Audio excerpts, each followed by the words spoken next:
especialistas, los colegios médicos. Estamos grabando. Decía, con lo cual, la medicina general, como la medicina familiar, como la medicina rural, es una especialidad médica a la que se accede después de haberse recibido de médico. Los médicos nos recibimos, los médicos y médicas en Argentina nos recibimos de médicos, pero la característica de los médicos generales o generalistas es que esta es una especialidad médica que forma recursos en particular para desarrollar actividades en el primer nivel de atención. Es una especialidad centrada fundamentalmente en las 4 especialidades básicas, digo, en pediatría, en tocoginecología, en cirugía y en medicina de adultos, en clínica médica, en lo que tiene que ver con los motivos de consulta más frecuentes en el primer nivel de atención, en la atención primaria. Decía, a partir de los 80-90, fueron cientos y miles los médicos que optaron por esta especialidad médica, y hoy hay en todas las provincias de la Argentina, hay una cantidad enorme de médicos generales o médicos familiares que desarrollan sus tareas en el primer nivel de atención. Aparte de estas destrezas médicas que yo comentaba, en las especialidades digo, una parte importante de la formación tiene que ver con el tema de la ética y los derechos. Con lo cual probablemente los médicos generalistas hayan sido, y veremos algunos números que hablan de esto, una avanzada, en particular en la defensa de los derechos ciudadanos. En esa misma dirección hubo, seguimos con la anterior, Milka. En esa misma dirección hubo, en particular en los años 80 o 90, por parte del Ministerio de Salud de la Nación y de algunos ministerios de salud provinciales, una impronta muy fuerte en el desarrollo edilicio de los centros de atención primaria, de la formación de recursos humanos y de hacer que los insumos necesarios lleguen a los lugares, en particular a los centros de atención primaria. Hubo un cambio muy grande en los 80-90 de los lugares donde trabajábamos. Esto que antes llamábamos salita en algunos lugares del país y que hoy son grandes estructuras con una cantidad enorme de consultorios, con salones de usos múltiples, etcétera, etcétera, diseminados por todo el país. Y por otro lado, también en particular a partir de este siglo, la aparición y el impacto que han tenido algunos programas de nivel nacional, como es el programa Remediar, que hace llegar a todos los centros de salud del país de un botiquín de medicamentos esenciales, que llega a todos los centros de salud del país, lo mismo que el programa de médicos comunitarios, lo mismo que el programa de salud sexual y reproductiva, el programa de embarazo no intencional en la adolescencia, y otros tantos programas que han puesto su base, que han puesto su centro en el desarrollo de la atención primaria, que han acercado una cantidad enorme de insumos. Hoy nos vamos a ocupar en particular de los insumos ligados al campo de la salud sexual y reproductiva, pero otros insumos como son los programas de diabetes, hipertensión, enfermedades crónicas no transmisibles, etcétera, etcétera. Con lo cual, en los últimos años en particular, son miles los centros de atención primaria que hay en las diferentes provincias del país. En la mayoría de ellos hay médicos que han elegido trabajar en los centros de atención primaria, que se han formado para trabajar en atención primaria, y eso da un plafón muy particular para el desarrollo de las tareas que vamos a ir mostrando. Ahora sí, la próxima. Solamente para mostrar esto, estos son los cargos de residencias, o sea, de especialización en medicina general, en pediatría y en tocoginecología, que son las especialidades priorizadas por la atención primaria por el Ministerio de Salud de la Argentina, entre los años 2004 a 2019. Y vemos cómo año a año hubo un aumento sostenido de la cantidad de vacantes para formar especialistas en estas especialidades. Tengan en cuenta que estas vacantes, las 313 de medicina general del 2019, son solo las vacantes de las especialidades nacionales, de las residencias nacionales. Yo creo que deben ser más o menos el 15% de las residencias totales que se desarrollan en la Argentina en cada una de las jurisdicciones. La próxima. Y esto que vemos acá es simplemente uno de los materiales gráficos que quería mostrar acerca del programa nacional sobre métodos anticonceptivos. Bueno, hay un desarrollo muy importante también a partir de la mano del programa de embarazo no intencional en la adolescencia, con un impacto enorme que ahora Vivi va a mostrarles. La próxima, Milka. Bien, Vivi, ¿querés hablar? Sigo un poquito justamente con una mirada quizás un poco más enfocada, particularmente en la ciudad de Buenos Aires, que es el lugar en donde tanto Fabián como yo desarrollamos nuestra experiencia, centrados en el primer nivel de atención, y pensando también que esto de estar centrados en el primer nivel de atención no excluye, sino por el contrario, forma parte de lo que se ha dado en llamar una red integrada de servicios de salud, y que tiene que ver con una concepción de la atención primaria de la salud, quizás un poco en debate con otro modelo, ¿no?, que tiene más que ver con una visión más primitiva de la atención primaria, ¿no?, en vez de atención primaria primitiva, en un juego que Mario Testa, un sanitarista importante de nuestra Argentina, había planteado, pensando que el primer nivel de atención no es un lugar para detener el acceso y para contener ese acceso, sino por el contrario, es la puerta de entrada de las personas al sistema de salud, para que puedan ser transitadas según los distintos niveles de complejidad y las distintas necesidades de manera adecuada. En ese sentido, y quizás si la siguiente, pensando un poco cómo es el mapa de servicios de salud en la ciudad de Buenos Aires, nosotros compartimos aquí un mapa de la ciudad de Buenos Aires en donde lo que tenemos marcado son los centros de atención en los que las personas pueden consultar por cuestiones vinculadas a la salud sexual y reproductiva, o particularmente también a la interrupción voluntaria y legal del embarazo, que está constituido por una red de servicios formada por 14 hospitales generales, que los pueden ver en los puntitos rojos, una maternidad. De los 14 hospitales generales hay 12 que tienen servicios de maternidad y otros 2 que tienen servicios de ginecología. Bueno, una maternidad que es la maternidad de la Ciudad de Buenos Aires, 2 hospitales pediátricos que también desarrollan actividades vinculadas a tanto anticoncepción como aborto, y 46 CESAC, y los CESAC son los que llamamos nosotros centros de salud y acción comunitaria, que son los centros de atención primaria. Si ustedes ven en el mapa, seguimos con ese, hay una gran concentración, particularmente de los puntitos celestes, que son los CESAC, en la zona sur de la ciudad de Buenos Aires, que es donde se concentra la población con mayores niveles de vulnerabilidad social, ¿no?, y en donde los indicadores socioeconómicos y sanitarios siempre son los más difíciles, ¿no? Entonces, esta distribución de los servicios de salud tiende a, bueno, a disminuir las inequidades, ¿no?, de los determinantes sociales de salud, tratando de favorecer la atención desde el sistema de salud.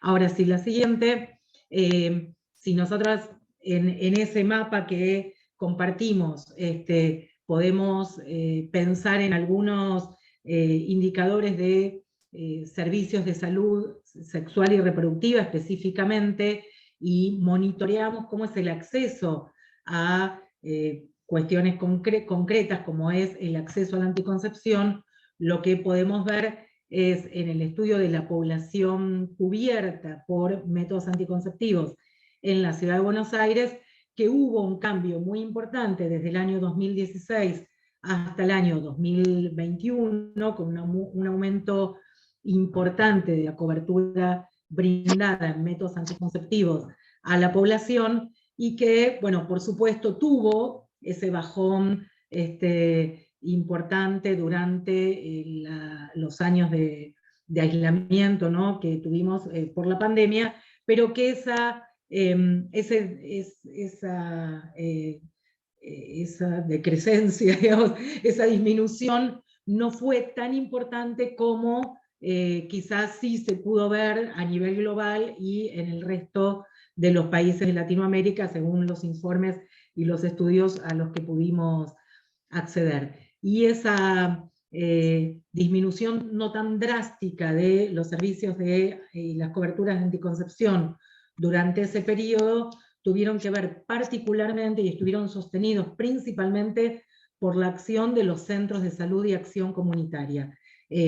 Una de las cosas que fueron llamativas, digamos, durante ese periodo, es que estudiando los niveles, los motivos de consulta en los centros de atención primaria durante los primeros meses de aislamiento, los más difíciles, lo que veíamos que entre los 4 primeros motivos de consulta en los centros de salud estaba el de anticoncepción. En algunos centros de salud era el primer motivo de consulta, incluso por encima de, bueno, de los controles de salud y la vacunación, ¿no?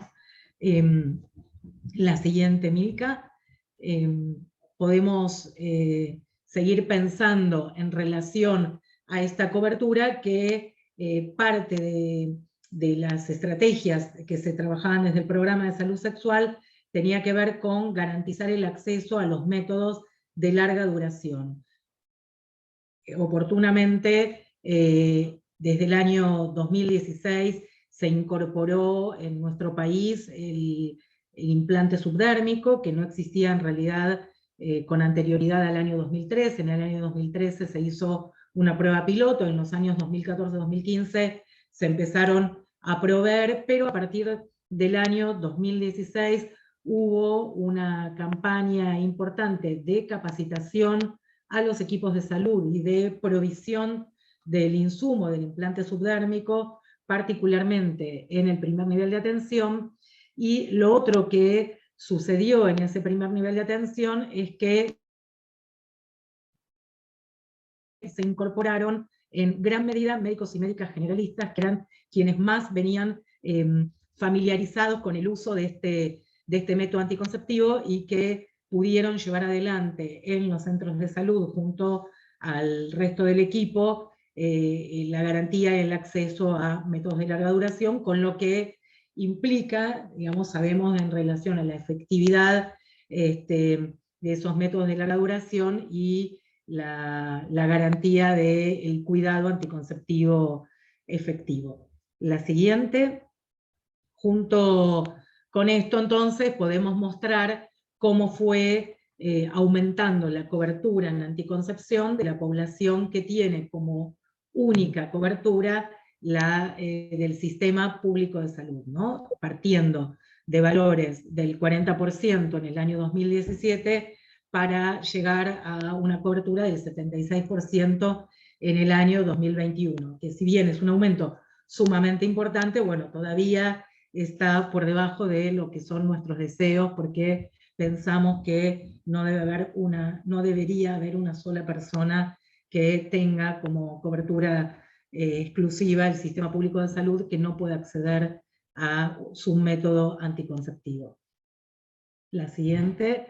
También podemos ver que algo similar ocurrió en relación a la distribución de misoprostol en el primer nivel de atención. Cuando nosotros miramos los números, empezamos a mirarlos o los publicamos aquí a partir del año 2017, pero en realidad la primera distribución de misoprostol en el primer nivel de atención se hizo en el año 2014. En el año se distribuyeron 10 tratamientos, en ese momento no teníamos todavía ley de interrupción voluntaria de embarazo, y trabajábamos desde el paradigma de interrupción legal de embarazo por causales. En nuestro país, en el año 2012, hubo un fallo que impulsó una mejora en el acceso, un fallo de la Corte Suprema de Justicia, una mejora en el acceso a la interrupción legal de embarazo por causales, pero fíjense cómo fue progresivamente aumentando, al igual que aumentaba el acceso a la anticoncepción, la cantidad de tratamientos distribuidos en el primer nivel de atención de misoprostol como insumo para el acceso a la interrupción legal de embarazo, hasta llegar a 8.420 tratamientos en el año 2021, año en el que se aprueba en nuestro país la ley de interrupción voluntaria de embarazo 27.610. La siguiente. Aquí en esta podemos ver la cantidad de procedimientos que se han hecho en interrupción voluntaria de embarazo en la Ciudad de Buenos Aires, y ver cómo, particularmente hasta el año 2019, el 85% de los procedimientos se realizaron en el primer nivel de atención, ¿no? Y un 15% en el segundo nivel, o sea, en hospitales.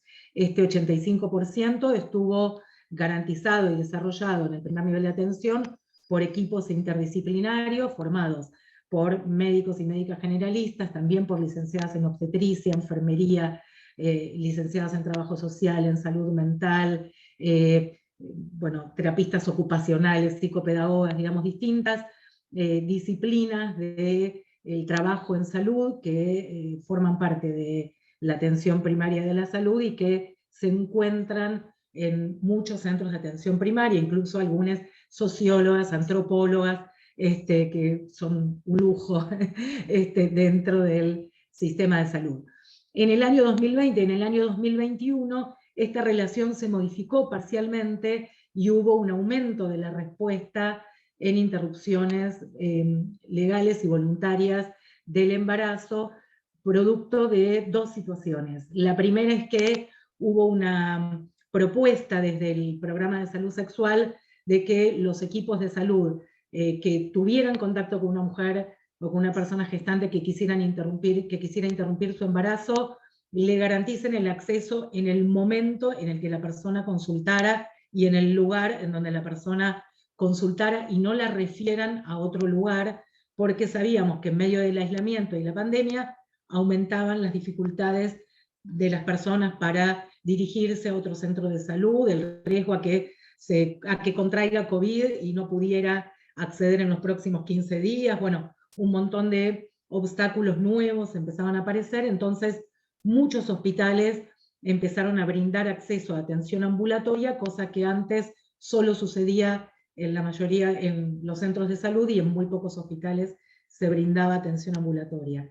Y el otro aspecto interesante es que nos parece que a partir de la aprobación de la ley hubo hospitales que hasta ese momento no estaban muy convencidos de garantizar el acceso a través de las causales y que a partir de la aprobación de la ley se sintieron mucho más cómodos y pudieron mejorar la oferta y favorecer el acceso.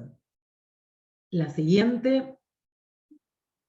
En particular, cuando miramos un tema que siempre nos preocupa y que sabemos que nos preocupa en todo el país y particularmente en Latinoamérica y en Centroamérica, lo que vemos es que particularmente cuando nos detenemos a mirar los embarazos en adolescentes, lo que vemos es que el embarazo en adolescentes entre 10 y 14 años, que son esas edades en las que cuesta muchísimo disminuir las tasas de embarazo, porque sabemos que operan múltiples factores que tienen que ver con cuestiones muy estructurales, ¿no? Como las condiciones de vida y también con la alta incidencia de abuso sexual en la infancia y en la adolescencia.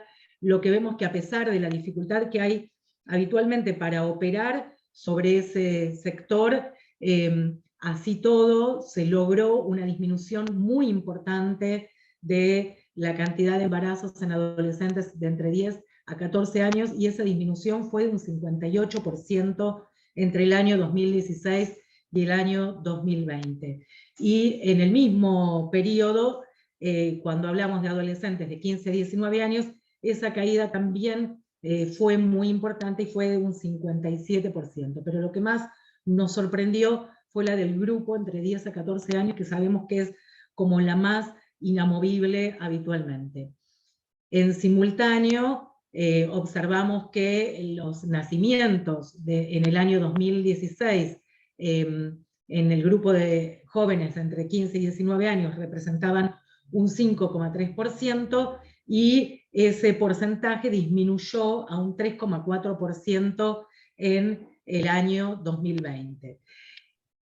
En algunas situaciones nos encontrábamos con frases, bueno, porque ahora las adolescentes abortan, ¿no? Entonces, esto fue lo que hizo disminuir la tasa de fecundidad en la adolescencia. Entonces, cuando miramos los datos de las interrupciones que ocurrieron en la Ciudad de Buenos Aires en ese mismo periodo, sorpresivamente lo que vemos es que las interrupciones de adolescentes, de embarazos en adolescentes en el año 2016 fueron un 22,1% del total de interrupciones, y en el año 2021 fueron un 10,9% de ese total. O sea que estos indicadores nos muestran que la disminución de la fecundidad en la adolescencia no fue a expensas de un aumento de la prevalencia de abortos en ese grupo de edad, sino que por el contrario tuvo que ver con una mejora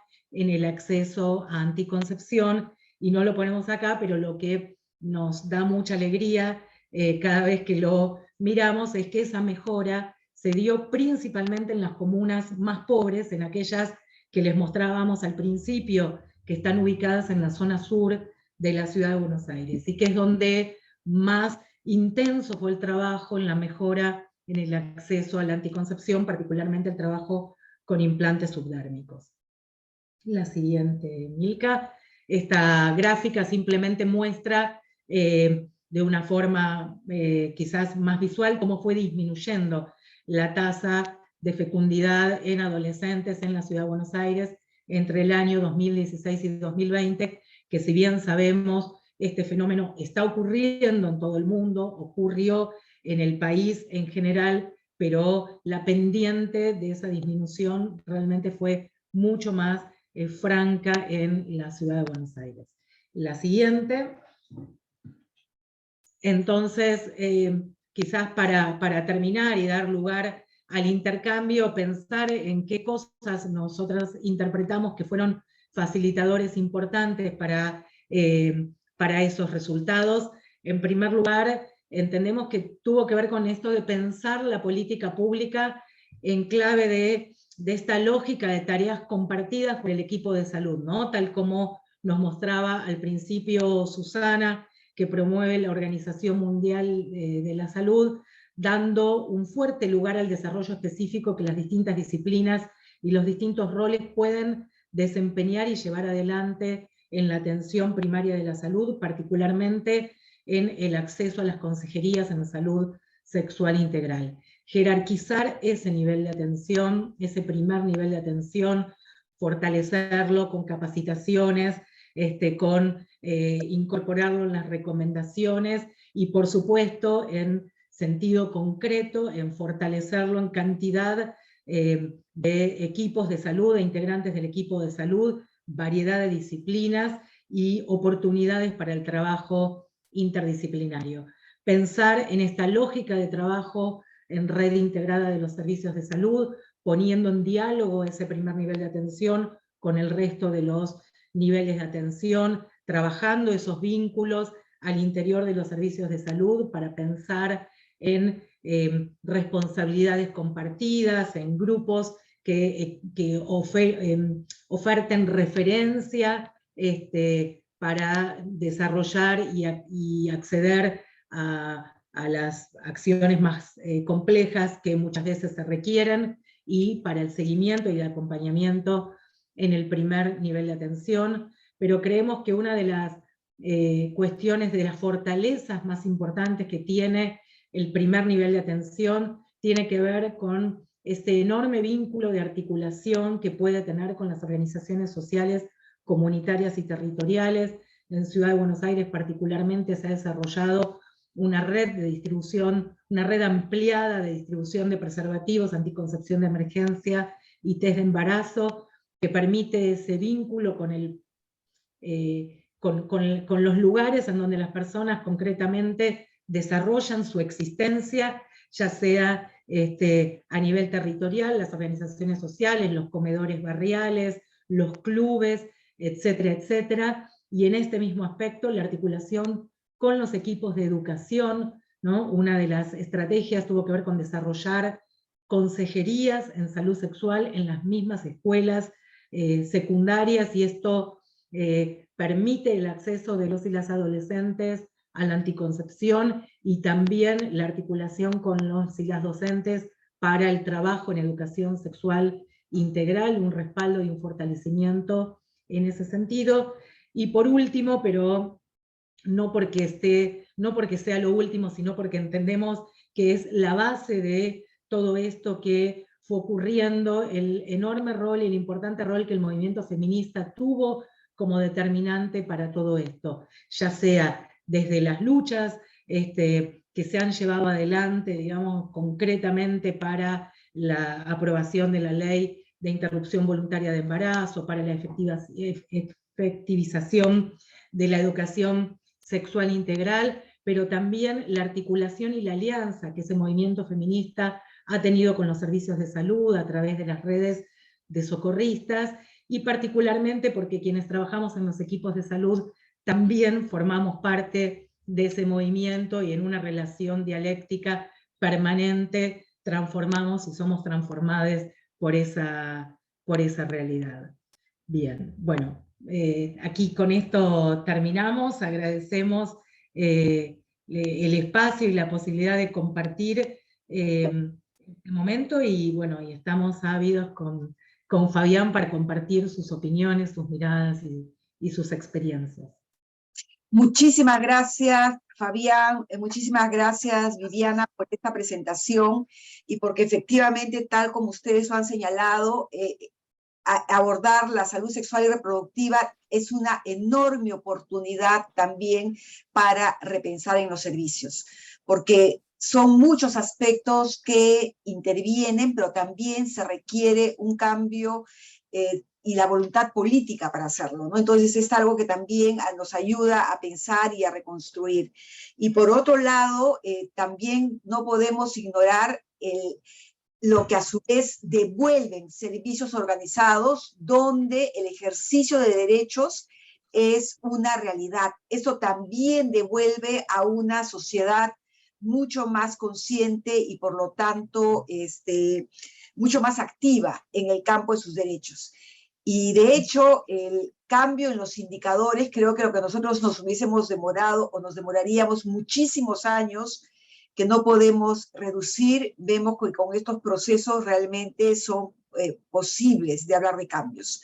Creo que es una discusión y un aporte muy importante para repensar este vínculo entre derechos, entre servicios que operan y que prestan cambios sustantivos, atiende a necesidades y también que contribuyen a sociedades mejor organizadas y conscientes de lo que tienen. Yo abro la conversación, no sé si quisieran pedir Susana, preguntas. Alfredo Guzmán quisiera dar unas palabras a nombre de la plataforma y probablemente hacer un comentario. Adelante, Alfredo. Ok, ¿qué tal Milka? ¿Qué tal Susana? ¿Y qué tal los invitados, panelistas y todos nuestros amigos de Latinoamérica y de acá de Perú que nos están acompañando? Nada más, ya Milka se refirió a la plataforma, solo detallar un poquito para ustedes que no nos conocen. La plataforma está compuesta por más de 60 profesionales, es multidisciplinaria. Hay salubristas, hay médicos generales, hay especialistas, hay sociólogos, hay antropólogos, psicólogos, psiquiatras, etcétera.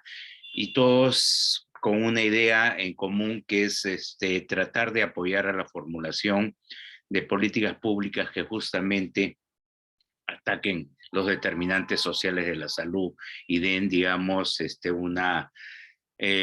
un servicio de salud con calidad y equidad, ¿no? El contexto es difícil, como ustedes conocen, políticamente y socioeconómicamente también en este momento en el país y en algunos países de la región, pero en eso estamos. Esa es la intención de la plataforma. Y los felicito, además, ya para hacer el comentario de las presentaciones de ustedes, es que estoy impresionado realmente con el impacto que ha causado, digamos, ese sistema que tienen en el primer nivel para la atención y las curvas, cómo han disminuido, sobre todo en ese grupo vulnerable que son los adolescentes y las niñas, ¿no? Que acá tenemos un serio problema en ese sentido. No solo por el inicio precoz, digamos, de las relaciones sin protección, sino también porque tenemos una cantidad de, digamos, de abuso sexual también, ¿no? Que es una grave situación social y moral. Así que nada más era saludarlos y agradecerles su participación y dejar a Susana para que todas las preguntas y comentarios se inicien en este momento. Muchísimas gracias, Alfredo. No sé si hay comentarios, preguntas. Susana, si me Sí, permite. por favor, Lucho. Sí, sí. En primer lugar, mi saludo a todos los participantes y he quedado gratamente impresionado con las dos presentaciones. Bien, no solamente por la calidad de las mismas, sino por el contenido. Yo he visitado Argentina a través de Figo y de Flasoc en la primera década de este siglo y en parte en la segunda década también. Y he visto con satisfacción el cambio, es decir, con excelencia, de lo que ha ocurrido en la ciudad de Buenos Aires, y estoy seguro en la provincia de Buenos Aires también, de lo referente a salud sexual y reproductiva. Yo creo que esto revela el trabajo que han venido haciendo no solamente los médicos y los trabajadores de la salud, sino en general lo que han venido haciendo los diferentes grupos a los que se ha referido Alfredo Guzmán y Susana. Yo quisiera plantearles dos inquietudes. Es indudable el progreso que tienen ustedes en la entrega de servicios de salud sexual y reproductiva. Y tienen valiosos recursos en los médicos generalistas, ¿no? Yo tenía la impresión, antes de escucharlos a ustedes, que los médicos generalistas eran aquellos que salían de la universidad y se integraban a los servicios. Pero evidentemente ustedes nos cambian el chip y nos hacen saber de que son médicos que tienen un posgrado, ¿no?, que los pone en mejor disposición para poder ejercer en ese primer nivel de atención que tanto necesitan nuestros países, principalmente el mío, ¿no?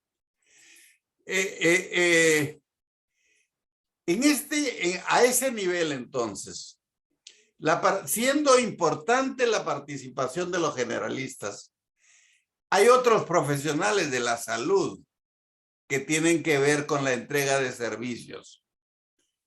Y yo quisiera preguntarles en esta primera intervención el rol que tienen las llamadas obstétricas o parteras tradicionales y las enfermeras en la entrega de los servicios en salud sexual y reproductiva.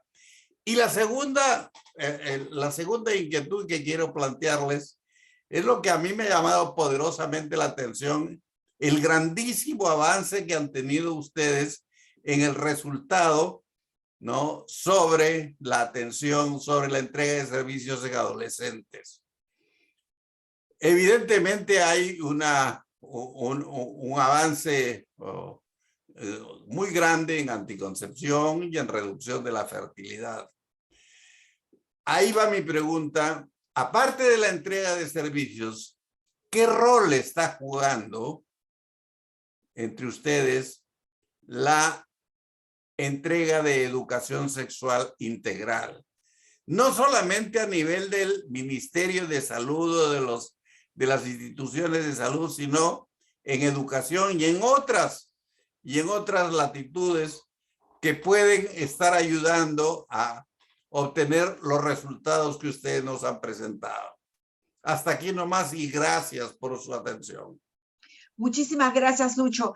En todo caso, hasta que se animen a preguntar, vamos a dar pase, pero luego vamos a recoger más preguntas si es que hubiesen.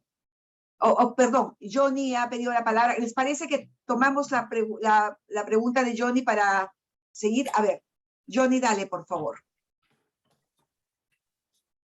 Gracias, Susana. Bueno, en primer lugar, agradecer a Viviana y a nuestro amigo también de Argentina que nos han tenido tan buena exposición. Tuvimos la oportunidad de conversar con ellos hace unas semanas para ponernos un poco en auto de cómo estábamos aquí en el país y creo que lo que nos han traído realmente redondea la conversación que tuvimos con ustedes. Yo asumo las palabras de mi querido amigo Lucho Tábara, porque creo que lo mismo que él percibía sobre los médicos generales era la idea que teníamos, y lo conversamos con Viviana y dijimos, mira, nosotros pensábamos que eran el médico que termina la universidad y sale. No, es una residencia de médicos especializados en el primer nivel de atención.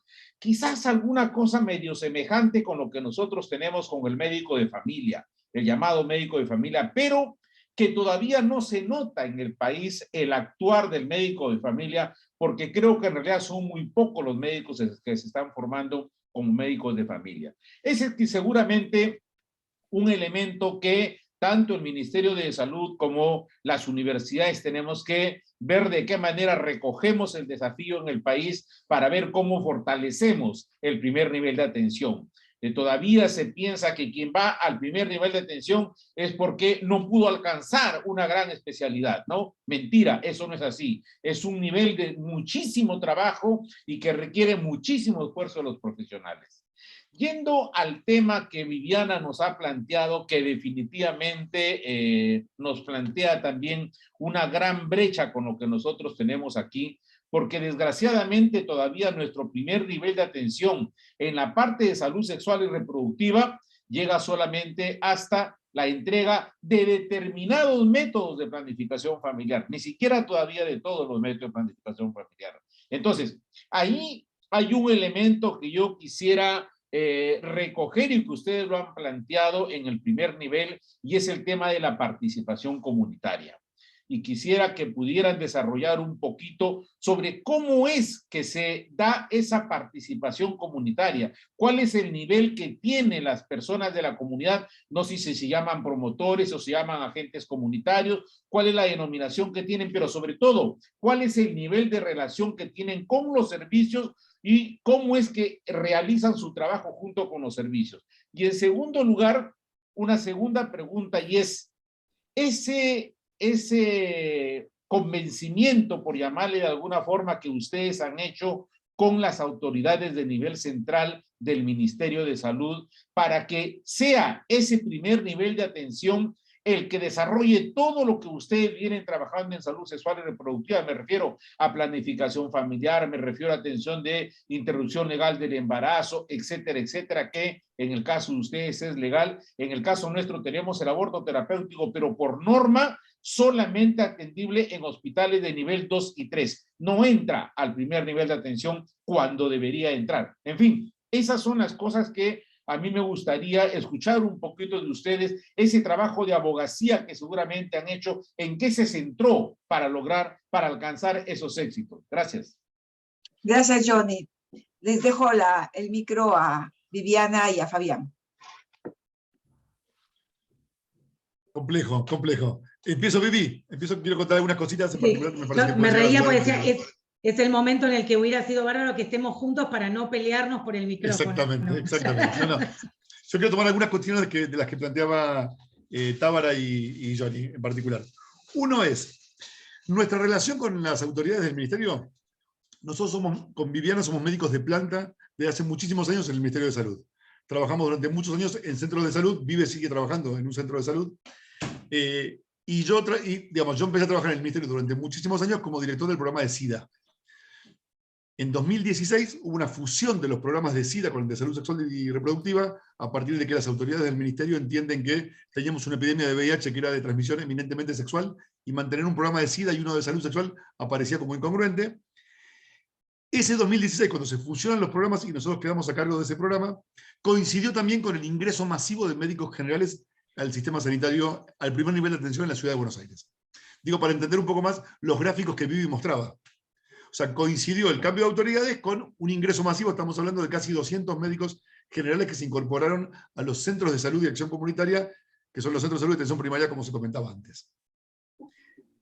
Ustedes piensen que solamente tomando en cuenta las cuestiones ligadas a la interrupción legal del embarazo, nosotros tenemos interrupción voluntaria del embarazo a partir de diciembre de 2020, pero ya desde mucho antes hubo un salto enorme en las curvas que mostraba Vivi acerca del acceso a lo que eran en ese momento interrupciones legales del embarazo.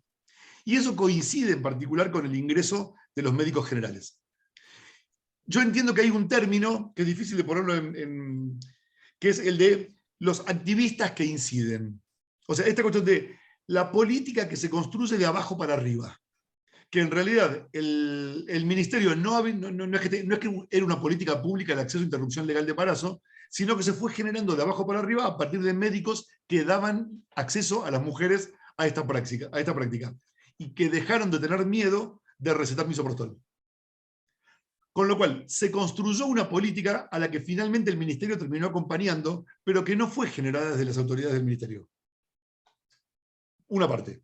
La otra parte es que sí hubo en la nación y en cada una de las jurisdicciones políticas empujadas en particular por el Ministerio de Salud de la Nación, como fue la política de la educación sexual integral y el plan de embarazo no intencional en la adolescencia, ENIA, que sí pusieron, como fortaleza de la política pública, pusieron a los equipos sanitarios a trabajar específicamente estos temas, dotándolos de capacitación y de insumos.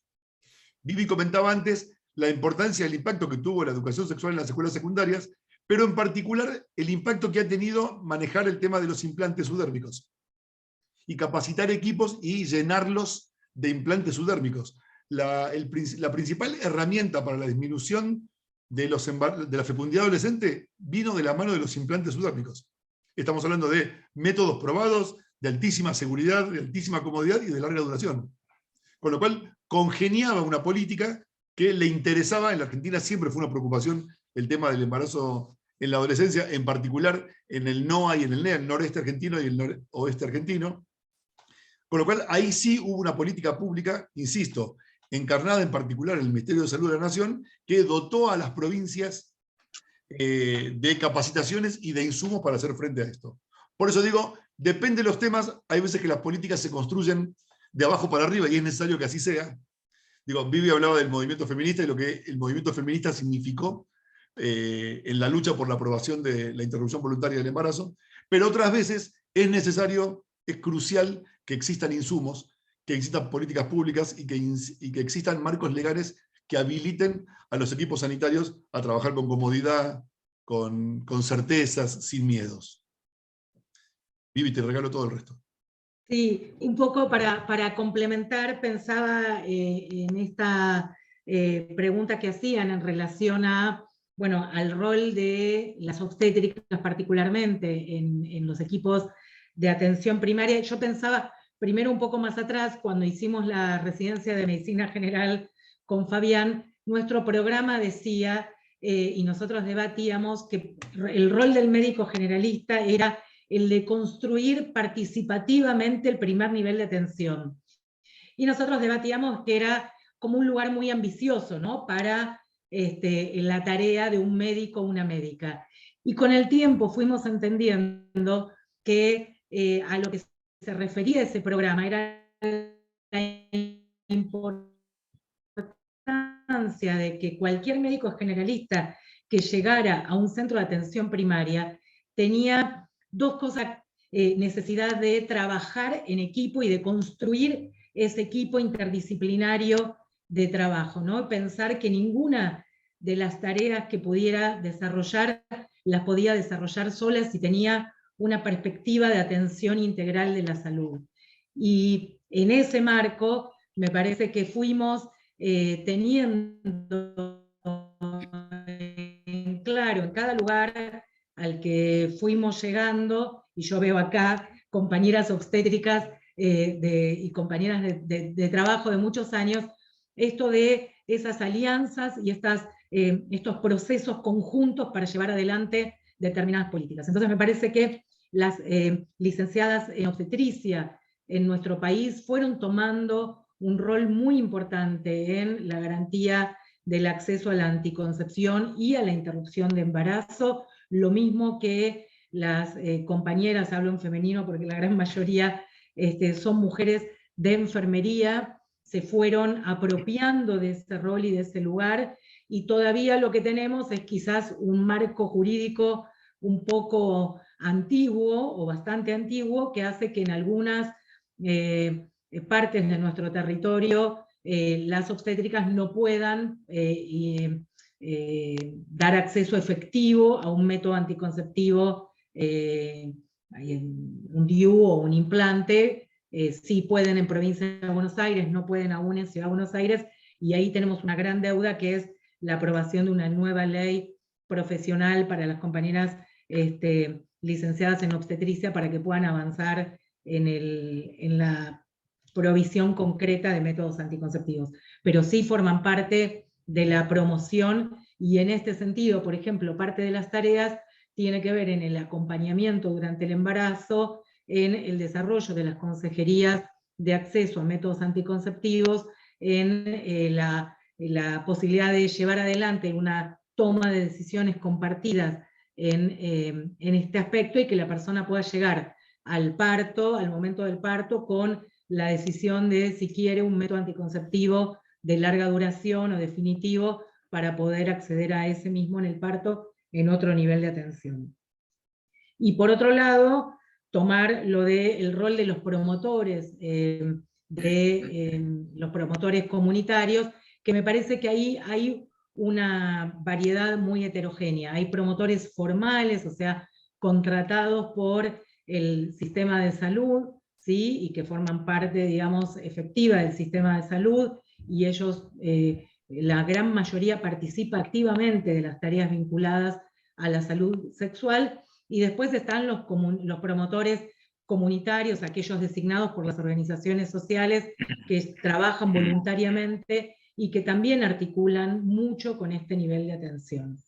Y por último, en relación a la ESI, me parece que la Argentina tuvo un desarrollo muy importante en relación a la educación sexual integral, que esto tuvo que ver con una política pública del Ministerio de Salud, de Educación de la Nación, y con un programa muy potente de educación sexual integral, pero que, al igual que lo que pasó en salud, contó con una cantidad de docentes absolutamente militantes por el derecho a la educación sexual integral, y que en el proceso de formación y de capacitación hemos hecho salud y educación, digamos, lazos muy profundos de lucha por los derechos sexuales y reproductivos. Yo personalmente participo tanto del sistema de salud como de la formación de especialistas en educación sexual integral, en un posgrado en educación sexual integral,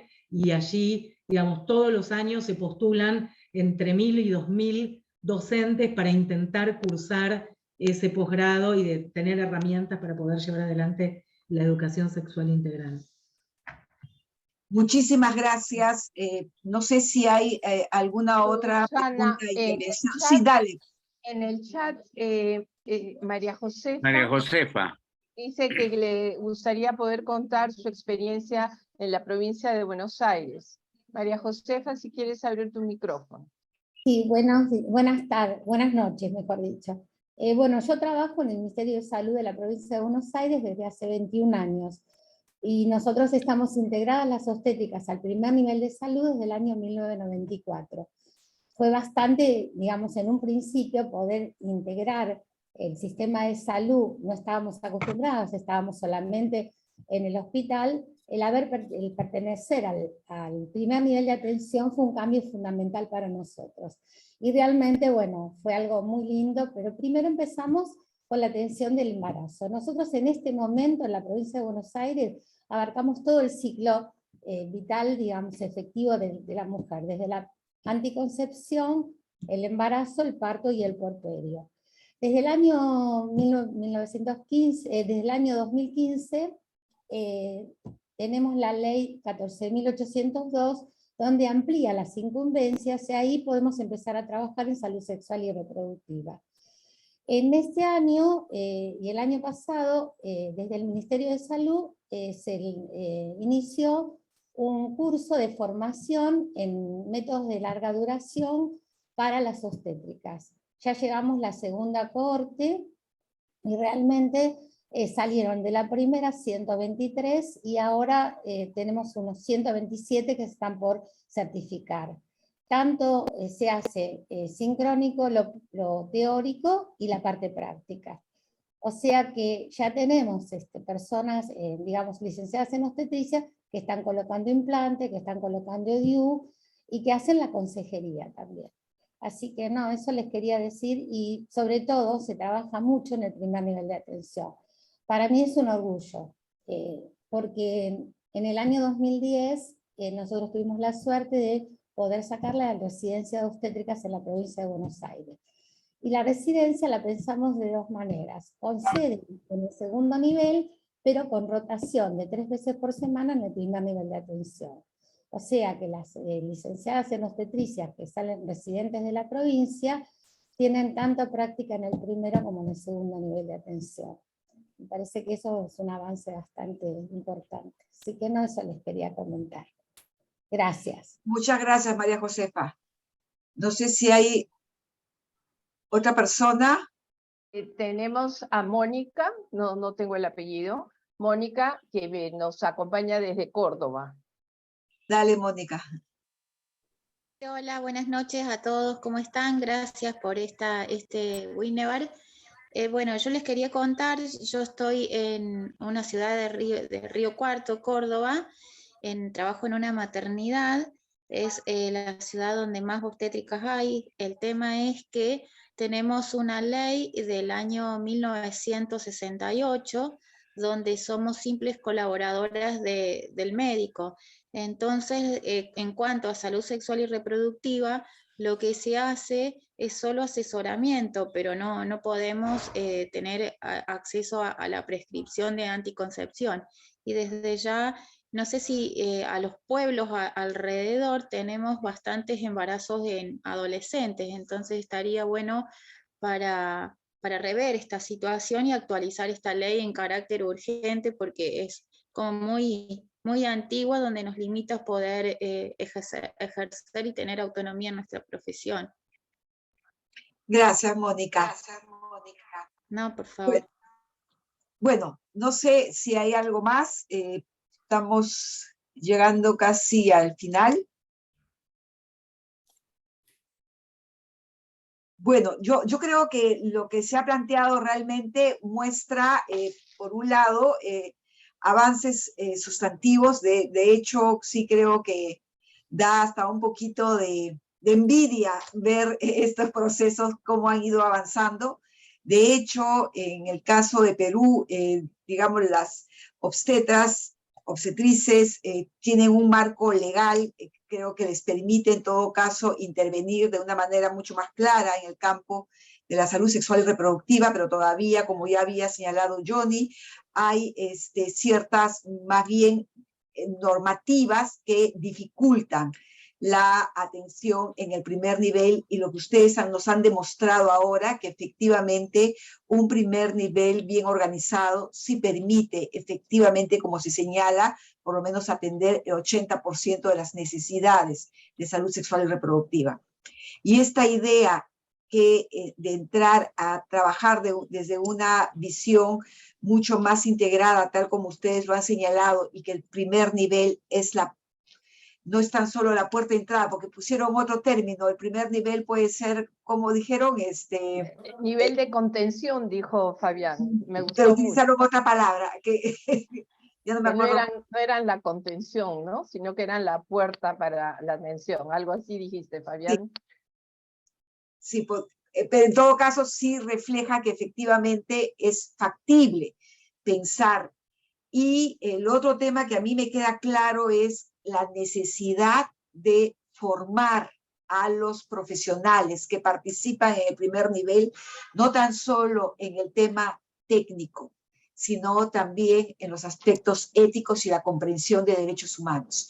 Y creo que ese es un vacío que sí tenemos y que definitivamente hace difícil, en todo caso, de incorporar. Y eso creo que es la gran diferencia también que deberíamos avanzar. Ojalá que los compañeros y compañeras que están trabajando el tema de recursos humanos, por ejemplo, pudiesen valorar estos elementos y colocar también en la discusión. O sea, sí necesitamos profesionales en el primer nivel que incorporen a toda la gama de profesionales, este equipo multidisciplinario, pero un factor fundamental es el reconocimiento del derecho a la salud, el reconocimiento de los derechos sexuales y reproductivos y un abordaje ético de lo que significa el trabajo en este campo, ¿no? No sé si alguien más quisiera cerrar, tú, Alfredo, o alguien más de los colegas que quisieran. No, yo la dejaría a Milka para que cierre el evento. Ella, es el tema de ella en ese momento. Adelante, gracias, Alfredo, y solamente para volver a agradecer a Vivi y a Fabián por la presentación. Ya es 9 de la noche, 9:15 de la noche en Buenos Aires, así que les agradecemos muchísimo la presentación de hoy día. Gracias a todas y todos, todes, por estar aquí con nosotros esta noche. Esperamos tener un tercer webinario. Estamos preparándonos para ese gran encuentro nacional de la Plataforma Ciudadana para Políticas de Salud y derechos, así que estamos tomando insumos de todos estos webinarios para que nuestro encuentro sea realmente un éxito. Así que muchas gracias, un abrazo fuerte y pasen una muy buena noche.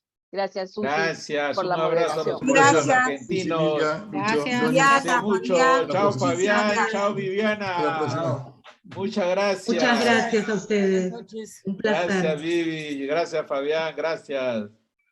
Abrazo grande, Sony. Chao. Gracias a ustedes.